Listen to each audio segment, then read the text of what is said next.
The sun rose over the North Sea, thin streaks of pale gold cutting through the lingering night mist.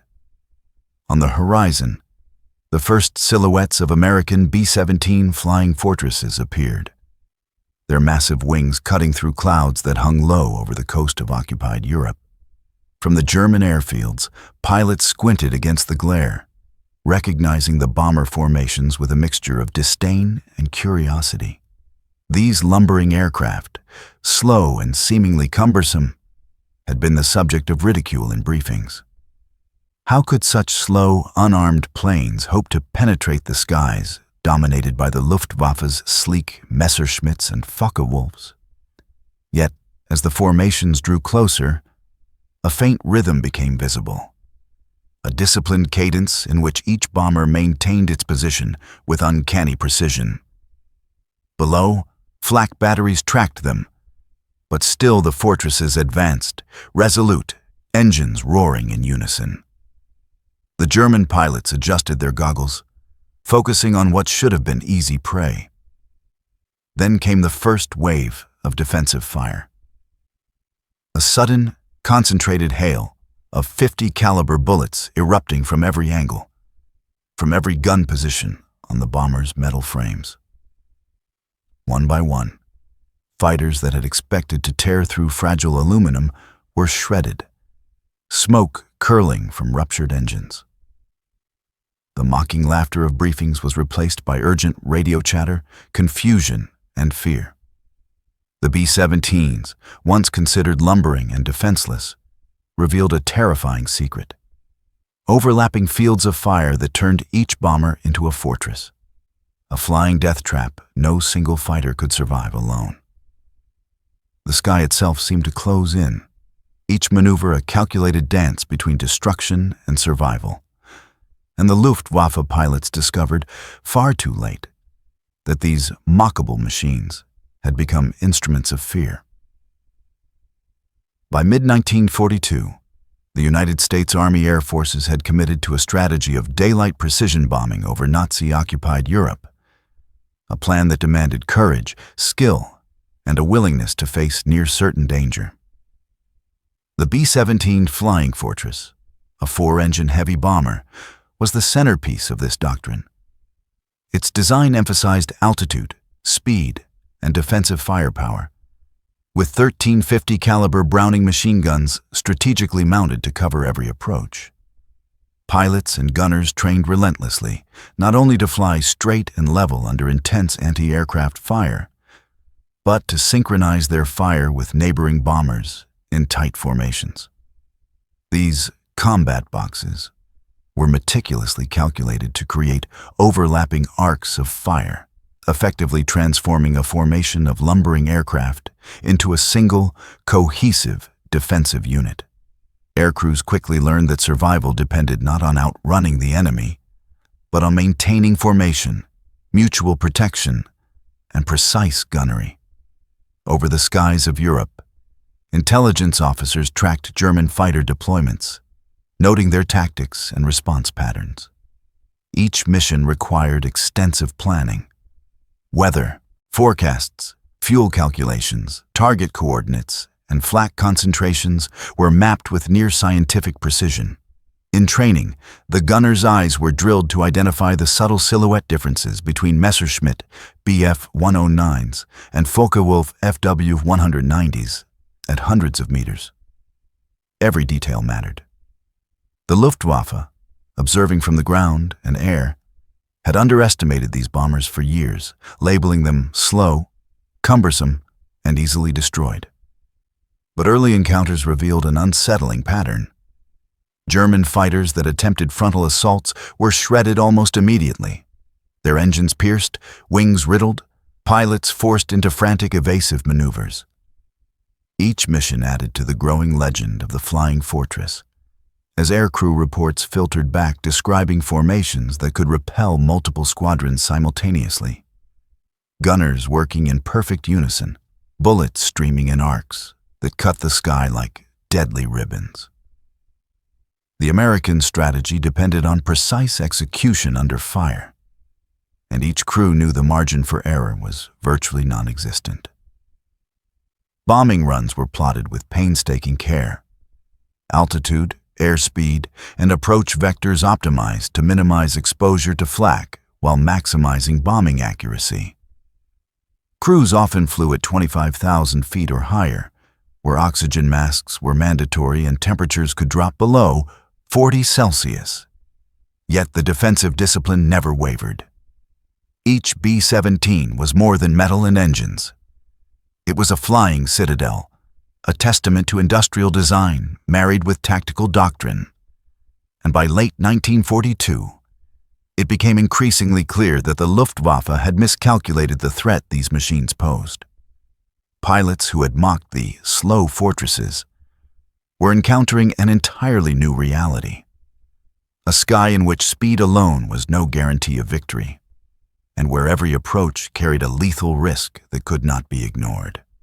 Across the industrial cities of the United States, production lines churned relentlessly, turning raw steel, aluminum, and aviation components into a growing fleet of B-17s. Each bomber carried a crew of 10, with roles carefully assigned: pilot, co-pilot, navigator, bombardier, flight engineer, radio operator, and multiple gunners covering nose, tail, waist, and top turret positions. Crews trained together, enduring long hours of simulated attacks, gunnery drills, and formation flying exercises that honed reflexes and fostered near-instinctive coordination. By the time these teams reached the European theater, they had internalized a single principle. The fortress was not merely an aircraft. It was a defensive system, and every crew member a critical node in its survival. Missions over France, Belgium, and the Netherlands tested this principle brutally. Early flights into enemy airspace revealed the full extent of German anti-aircraft capabilities. Flak bursts exploded in concentric rings, metal shards scarring the sky, while radar-directed fighters swooped in with terrifying speed. Yet, even under intense pressure, the B-17s maintained formation. Each gunner's discipline proved decisive, providing mutual protection that allowed formations to absorb attacks that would have destroyed isolated aircraft. Intelligence reports noted the staggering effectiveness of this approach. A single bomber could deliver defensive firepower equivalent to an entire fighter squadron when in formation. Messerschmitt pilots, accustomed to dogfighting agile opponents, found themselves under constant fire from angles previously underestimated. Casualties mounted, but so did respect. By late 1943, Luftwaffe strategists were forced to reconsider engagement tactics, realizing that head-on attacks and frontal passes were catastrophic against the fortress's interlocking fields of fire. Technical reports highlighted the coordination required. Gunners needed precise timing, angles of fire had to overlap without blind spots, and pilots had to maintain exact spacing despite evasive maneuvers. Survival was an interplay of human skill and mechanical engineering. For the German airmen, each mission became a gamble against a calculated network of defensive arcs. The sheer volume of fire, coordinated across an entire formation, turned the sky into a gauntlet few could navigate without losses. Pilots who had once joked about the slow, lumbering fortresses now encountered aircraft that repelled attacks, inflicted heavy damage, and returned crews to base with astonishing resilience. The B-17, initially underestimated, was proving itself not just a bomber, but a weapon of deterrence in its own right, reshaping the air war over Europe. Commanders on both sides began to recognize that the era of simple fighter dominance was giving way to a new calculus. Precision, firepower, and teamwork could offset speed and maneuverability, and the American Flying Fortress embodied that evolution in steel, gunfire, and human determination. The first reports from the Luftwaffe described encounters with the B-17 in terms that betrayed disbelief. Pilots recounted approaching formations with the expectation of swift victory, only to find themselves engulfed in a storm of tracer fire from every direction. The defensive power of 1350 caliber Browning machine guns was underestimated repeatedly. Tail gunners could pick off pursuers with surprising accuracy, while top and nose turrets created overlapping zones of suppression that left little room for attack. German pilots began to notice patterns. Frontal assaults were almost always fatal. Side approaches exposed wings to concentrated fire, and even high-speed dives required careful calculation to avoid being shredded mid-pass. Intelligence assessments on the American bombing campaign revealed that the fortress's effectiveness was not only in their payload, but in their very survival.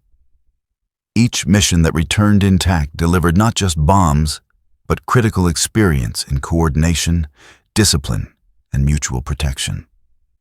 Luftwaffe strategists were forced to adapt, but time was scarce. Production and pilot attrition strained German resources, while the Americans continued to refine their tactics, exploiting formation discipline and gunnery precision. Over France, the skies became arenas of attrition. Bomber formations held steady under flak bursts, engines smoking, oxygen-deprived gunners firing continuously, while fighters weaving between clouds attempted to find blind spots that rarely existed. The strategic angle was clear. The B-17s were not invincible, but their design maximized survival probability. Pilots who had initially mocked them began to respect the interplay between formation flying and defensive firepower.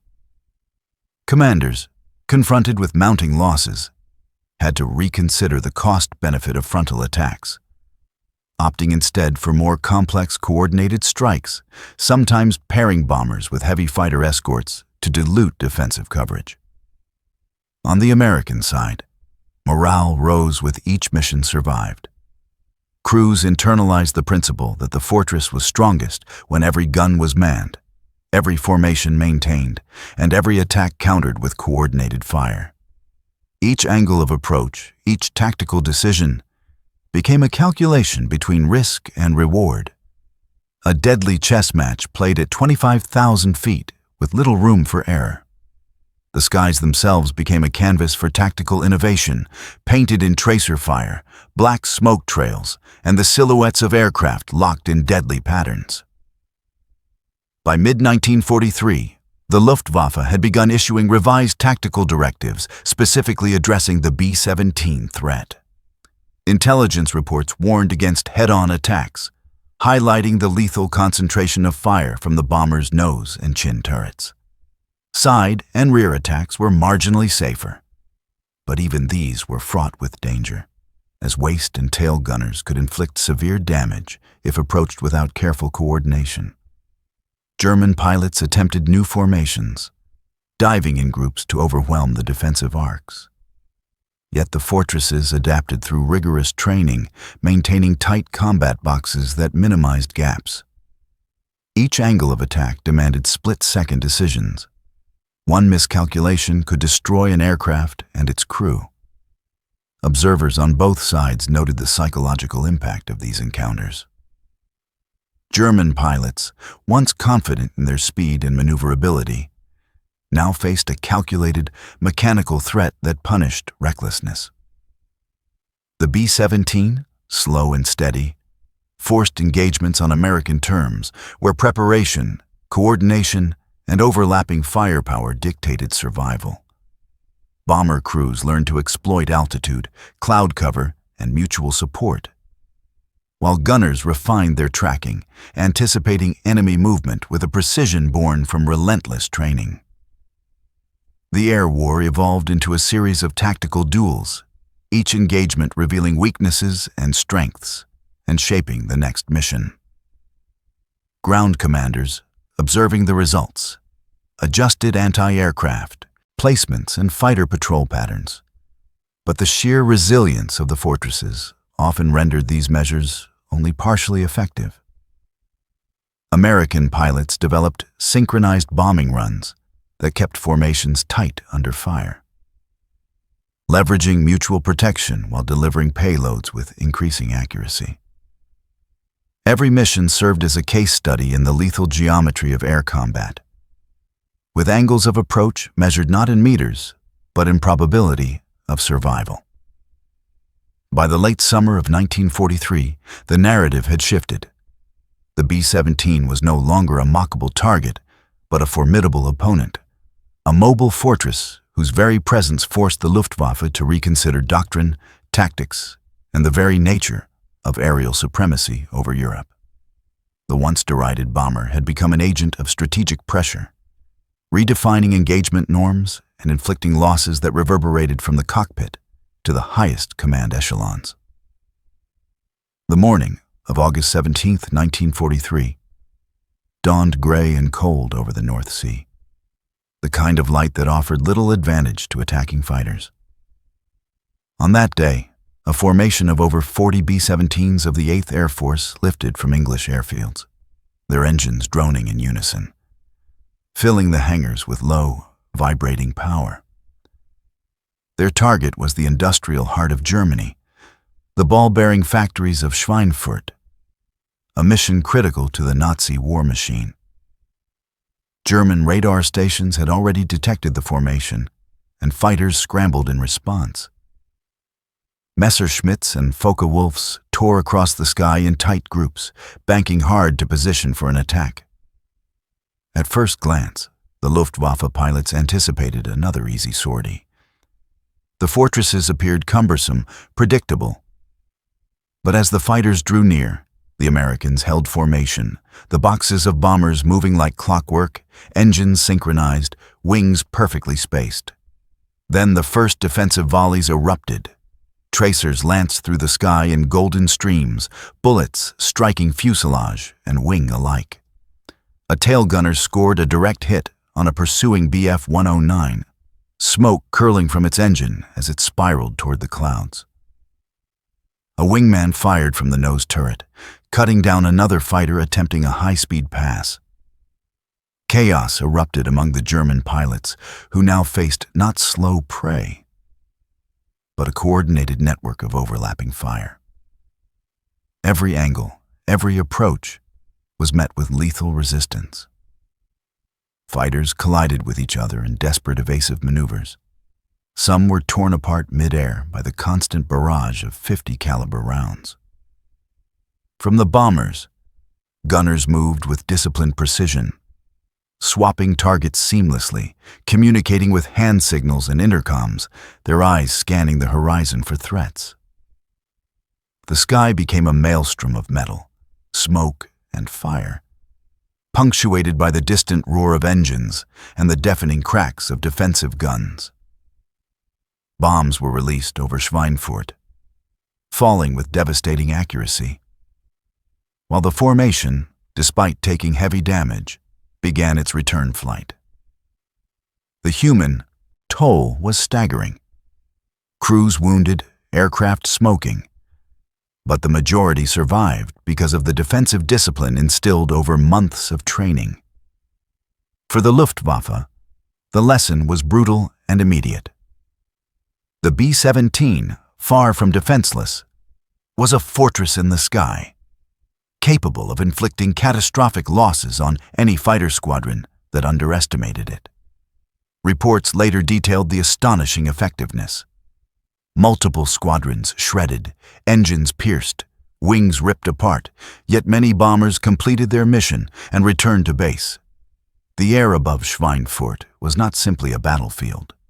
It was a proving ground, where American doctrine, industrial capability, and tactical discipline collided with German skill, audacity, and growing apprehension.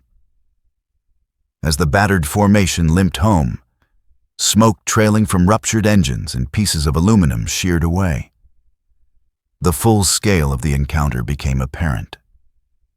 Luftwaffe intelligence struggled to quantify the losses. Dozens of fighters destroyed or crippled, pilots killed or captured, and the psychological impact rippling through German air units.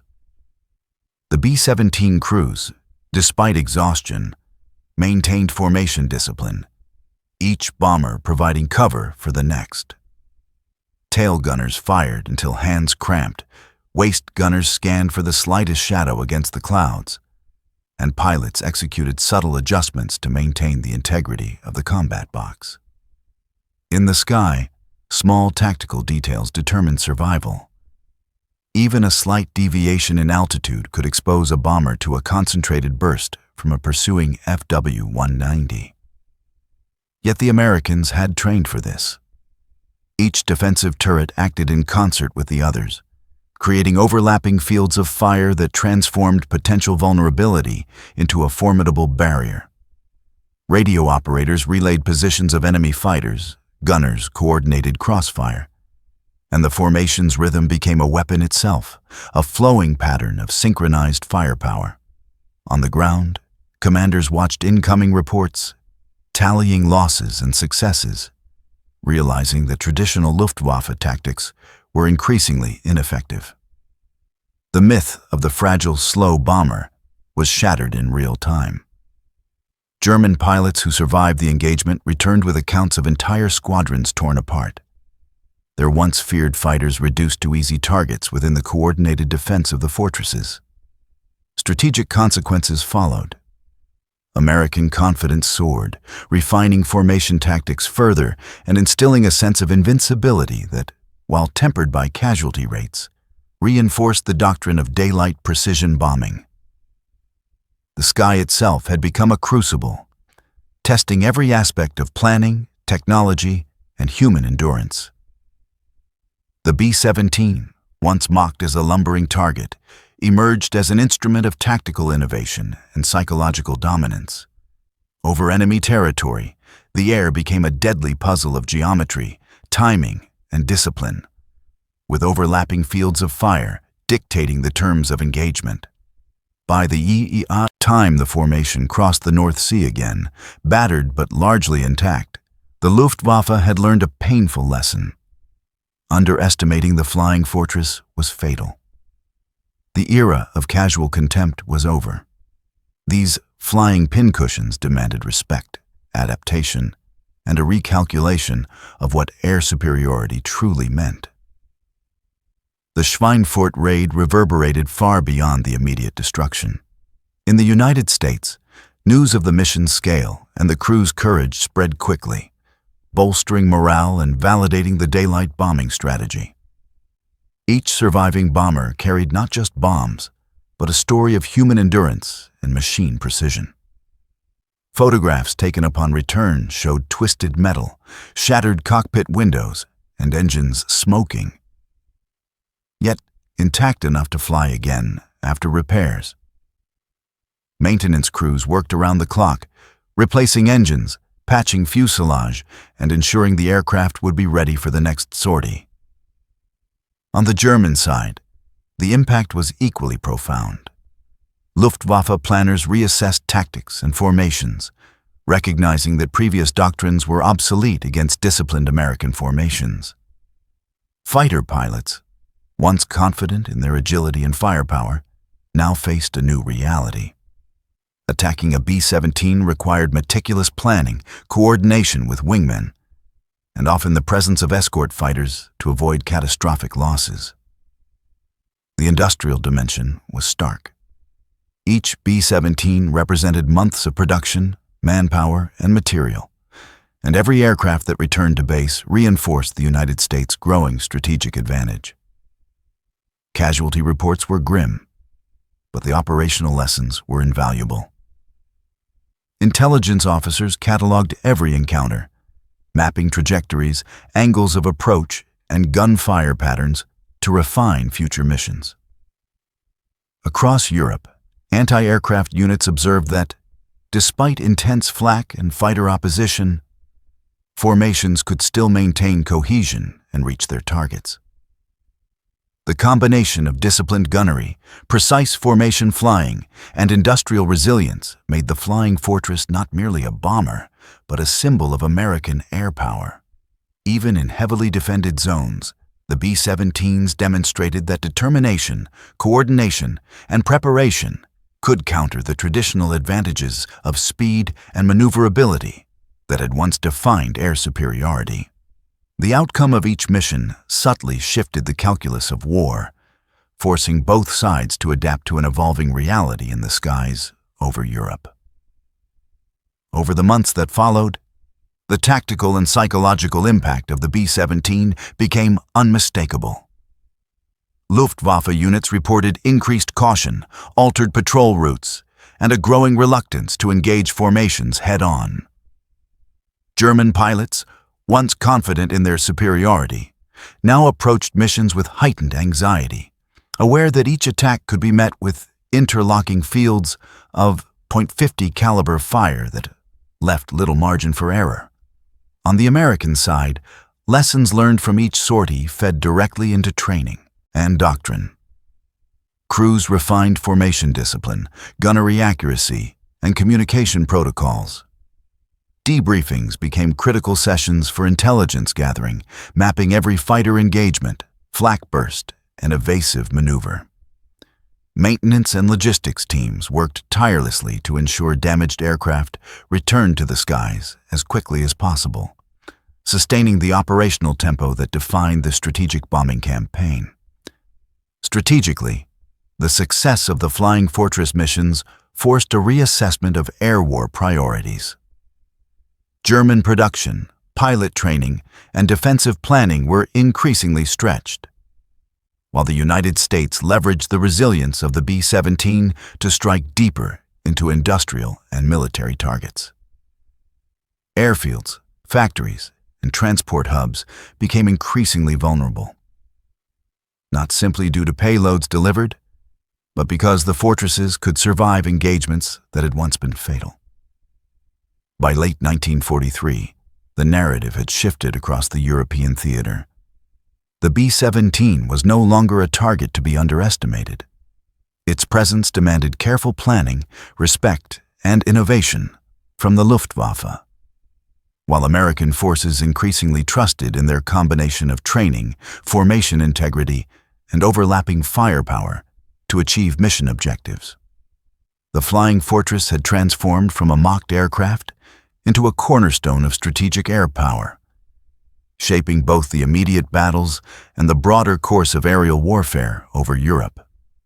Its legacy was defined not by speed or maneuverability, but by disciplined coordination, lethal precision, and an indomitable capacity to survive in the most hostile skies of World War II. The story of the B-17 Flying Fortress is a testament to the interplay of engineering, discipline, and human endurance. What once seemed slow and vulnerable revealed itself as resilient, lethal, and strategically transformative.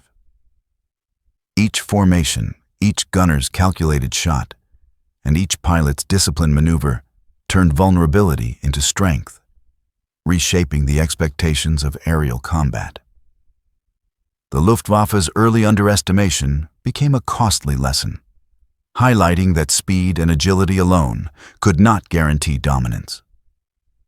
The fortress's overlapping fields of fire, rigorous training, and industrial support created a force that could survive and prevail under conditions that would have destroyed less prepared aircraft. Beyond tactics and statistics, the Flying Fortress embodied a philosophy of collective coordination and precision under extreme duress. It changed the calculus of war, forcing adversaries to adapt while giving American crews a tangible, disciplined tool to project power deep into enemy territory. The B-17 was more than a bomber. It was a flying testament to strategy, preparation, and resilience, proving that even in the skies of total war, foresight and coordination could turn a mockable target into an instrument of fear and respect.